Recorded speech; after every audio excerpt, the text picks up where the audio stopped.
Michael ONeill Northern Ireland boss in no rush to take club job. Northern Ireland manager Michael ONeill says he is wary of leaving the international scene for a club job. O'Neill's stock is high after guiding his country to Euro 2016 in the brink of the 2018 World Cup playoffs. The direction a club goes in now, I'm not sure the manager has influence, the 48-year-old former midfielder told BBC Radio 5 Live's Adrian Chiles. I look at the Premier League and you are not really managing a club, you are just there to try to get results. O'Neill, who won 33 caps, says he is attracted by the excitement of the club game but that international managers are given more time to build. The former Cowdenbeath assistant and Brecon manager lost his first 2 games as Northern Ireland boss, 30 to Norway and 60 to the Netherlands. He drew 5 of his next 7 games, including in Portugal, and it took until his 10th game in charge for his side to win, a 10 victory over Fabio Capello's Russia. Yet O'Neill was given a new 2-year contract by the Irish Football Association in 2013, and within 2 years had guided his country to a major finals. They have since guaranteed second place in their World Cup qualifying group, and only an unlikely series of results will deny them a place in next month's playoffs.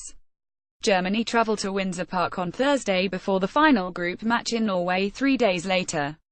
It can be very difficult at international level if you have limited resources, but you are given the opportunity, and I think that is what the IFA did with me, O'Neill said. Since Sir Alex Ferguson's departure from Manchester United after 27 seasons in charge, Arsène Wenger has been the Premier League's longest-serving manager, and the Frenchman celebrated his 21st anniversary as Arsenal boss at the weekend. In contrast, Frank de Boer lasted just 4 league matches as Crystal Palace manager. O'Neill said Sir Alex Ferguson has gone and Arsène Wenger is still there, but the rest are pretty much there to keep teams in the Premier League or aspire to do something at the top end of the league. That's purely their focus, they don't have time or focus to look at the direction of the club. When I think would I want to be in that environment, of course you see the big games and you love that environment and atmosphere, but equally you look at the situation at Crystal Palace and essentially the manager was sacked after 3 games. It's a very difficult scenario because things can go against you in 2 or 3 games that are not necessarily down to how you've prepared the team. Things can go against you and ultimately it can cost you your job. That's where management has changed dramatically with regards to the Premier League. Northern Ireland's 20 victory over the Czech Republic put them within touching distance of the World Cup playoffs. ONeill, who succeeded Nigel Worthington in 2011 after resigning as Shamrock Rovers manager, has steered his country to an all-time high of 20th in the FIFA rankings.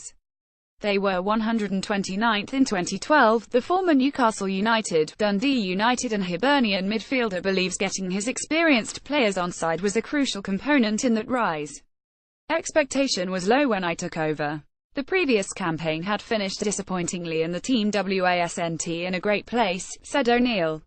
If you'd said to me then that you will go to a major championship and have an opportunity to go to a World Cup, it wouldn't have been a realistic goal in my head. There were some senior players contemplating their international careers. Aaron Hughes had retired and I managed to talk him out of it, and Chris Baird was thinking about it and again I talked him out of it and he came back and played for a further 3 years. The only real way to get results was to make the experience when the players are away that bit more enjoyable. For us to do well we needed our big players Hughes, Stephen Davis, Gareth McCauley, Chris Brandt, Johnny Evans to play 8, 9, 10 games in any campaign. To have success we needed everyone's buy-in and to believe we weren't as far away as everyone believed.